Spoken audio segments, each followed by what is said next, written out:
मुसलमानों के बाजार में एक यहूदी बादशाह ने ऐलान करा दिया कि मेरे 4 सवाल हैं, अगर कोई मुसलमान इन 4 सवालों का अगर जवाब दे देगा तो मैं मान लूंगा कि इस्लाम सच्चा मजहब है, इस्लाम अच्छा मजहब है और इस्लाम ही पक्का मजहब है। उसने 4 सवाल रख दिए। पहला सवाल उसका यह था कि ऐ मुसलमानों, तुम ये बताओ कि तुम्हारे रब से पहले क्या था। उसका दूसरा सवाल था, ऐ मुसलमानों ये बताओ कि जब तुम इबादत करते हो तो पूरी दुनिया के अंदर जो मुसलमान अल्लाह के आगे झुकते हैं, सजदा करते हैं, तो वो रब तुम्हारे सजदों को, तुम्हारी इबादत को कैसे देख लेता है। उसका तीसरा सवाल था कि ऐ मुसलमानों ये बताओ तुम्हारे रब का चेहरा किधर को है, उसका रुख किस तरफ को है। उसका चौथा सवाल था कि ऐ मुसलमानों ये बताओ कि तुम्हारा रब इस वक्त क्या कर रहा है। ये 4 सवाल उसने रख दिए। मजमा इकट्ठा हो जाता है, भीड़ लग जाती है, बड़े बड़े उलमा वहां बैठे हुए थे, लेकिन उसके 4 सवाल ऐसे भारी पड़े कि कोई उन सवालात के जवाब देने वाला उस मजमे में नजर नहीं आ रहा था। और आप ये याद रखिएगा कि हक व बातिल का जो मामला है ये देखिए हमेशा से रहा है और हमेशा रहेगा। अल्लाह तबारक व तआला ने दोनों ताकतों को रखा है, हक को भी रखा है, बातिल को भी रखा है। हजरत आदम अलैहिस्सलाम की तख्लीक जब परवरदिगार आलम ने फरमाई तो आपके मुकाबले कौन था। आप सब जानते हैं कि शैतान आपके मुकाबिल आ जाता है। हजरत नूह अलैहिस्सलाम दुनिया में तशरीफ लेकर आए, आपके मुकाबले कौन है, आपकी कौम आके खड़ी हो जाती है। हजरत इब्राहीम अलैहिस्सलाम दुनिया में आए तो आपके मुकाबले में नमरूद लईन आके खड़ा हो जाता है। हजरत मूसा अलैहिस्सलाम दुनिया में तशरीफ लेकर आए, आपके मुकाबले फिरौन आके खड़ा हो जाता है। नबी पाक सल्लल्लाहु तआला अलैहि वसल्लम दुनिया के अंदर तशरीफ लेकर आए, आपके मुकाबले अबू जहल आ जाता है। और करबला के मैदान में हुसैन इब्ने अली के सामने यजीद आके खड़ा हो जाता है। तो पता यह चला कि दोनों ताकतें दुनिया में हमेशा से रही हैं और कयामत तक ये दोनों ताकतें हमेशा रहेंगी। हक व बातिल का जो मामला है ये हमेशा चलता रहेगा और इस्लाम के ऊपर लोग उंगलियां उठाते रहे हैं और इसी तरह कयामत तक उठाते रहेंगे। लेकिन इस्लाम वो मजहब है कि फैलता हमेशा से रहा है और इसी तरह वो फैलता और फूलता रहेगा। इस्लाम को रोकने वाला कोई नहीं है, क्योंकि इस्लामी सच्चा पक्का मजहब है। लेकिन यहां इस्लाम की कश्ती भंवर में फंसी हुई है। इस यहूदी ने जो सवालात रख दिए, मजमे में खामोशी तारी है। लेकिन इसी दरमियान मदरसे की छुट्टी हो जाती है और बच्चे मदरसे से सबक हासिल करके अपने अपने घरों को जा रहे होते हैं। उन्हीं में एक छोटा सा बच्चा आता है और उसने कहा कि ऐ लोगों, यहां बाजार में भीड़ कैसी है,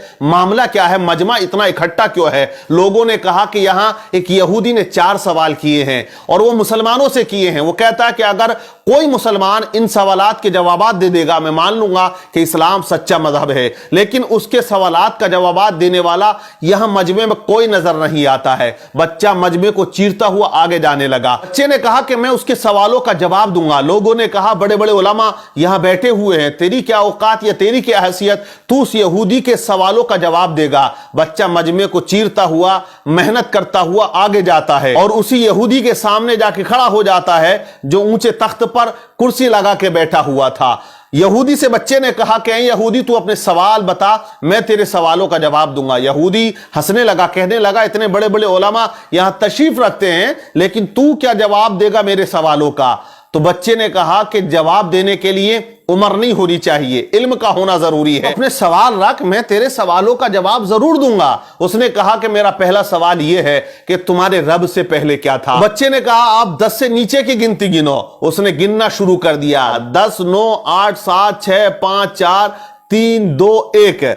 फिर बच्चे ने कहा 1 से पहले क्या है। उसने कहा 1 से पहले कुछ नहीं है। तो बच्चे ने कहा मेरे रब से पहले भी कुछ नहीं था, मेरे रब के बाद भी कुछ नहीं है। वो हमेशा से है और वो हमेशा रहेगा। वो अकेला है, वही अकेला रहेगा, उसे कोई फना नहीं है। कुल्लु मन अलैहा फान व यबका वजहु रब्बिका दुल जलाली वल इकराम। बच्चे ने उसके सवाल का जवाब दिया। यहूदी हैरान रह गया। बच्चे ने कहा अब तू दूसरा सवाल कर, तेरा दूसरा सवाल क्या था, तेरा दूसरा क्वेश्चन क्या है। तो यहूदी ने कहा मेरा दूसरा क्वेश्चन, दूसरा सवाल यह है कि जब पूरी दुनिया में मुसलमान अल्लाह की इबादत करता है, उसके आगे सजदा करता है, तो वो रब कैसे तुम्हारी इबादत को देख लेता है या तुम्हें सजदा करते हुए देखता है। बच्चे ने कहा एक बर्तन में पानी लेकर आओ। एक बड़े से बर्तन में पानी को बुलवाया गया اور اس یہودی کے سامنے اس برتن کو رکھ دیا. بچے نے کہا اے یہودی اس برتن کے اندر جھانک کر دیکھ. یہودی نے جھانکا تو بچہ پوچھتا بتا تجھے اس کے اندر کیا نظر آ رہا ہے؟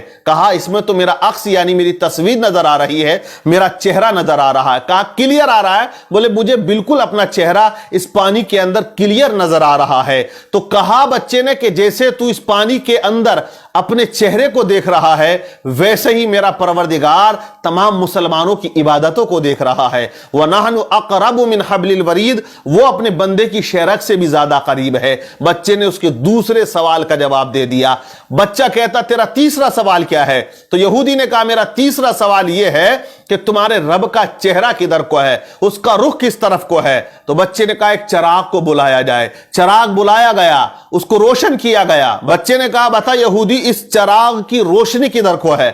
تو اس نے کہا اس کی روشنی تو چاروں طرف کو ہے. بچے نے کہا کہ جب اس چھوٹے سے چراغ کی روشنی چاروں طرف ہے, میرا رب تو بہت بڑا نور ہے. اللہ نور السماوات والارض, اللہ سے بڑا کوئی نور نہیں, اور وہ ہر جگہ موجود ہے, ہر شے پہ وہ قدرت رکھتا ہے. ان اللہ علی کل شیء قدیر, وہ ہر چیز پر قدرت رکھنے والا ہے. بچہ کہتا ہے تیرا چوتھا سوال کیا ہے؟ یہودی نے کہا میرا چوتھا سوال یہ ہے کہ تمہارا رب اس وقت کیا کر رہا ہے. تو بچے نے کہا دیکھ میں نے 3 سوالوں کے جو آنسر تھے وہ یہاں کھڑے ہو کر دیے, اب میں چوتھے سوال کا جواب اس وقت دوں گا کہ تو کرسی سے اتر کے یہاں آئے اور میں کرسی پر بیٹھ جاؤں. کہا تمام لوگوں نے بات صحیح ہے. بچے کو کرسی پر بٹھایا گیا اور یہودی کو نیچے اتارا گیا. اب یہودی سوال کرتا ہے کہ اے بچہ بتا تمہارا رب اس وقت کیا کر رہا؟ تو بچے نے کہا کہ میرا رب اس وقت یہ کر رہا ہے کہ ایک بچے سے ایک یہودی کو ذلیل کر رہا ہے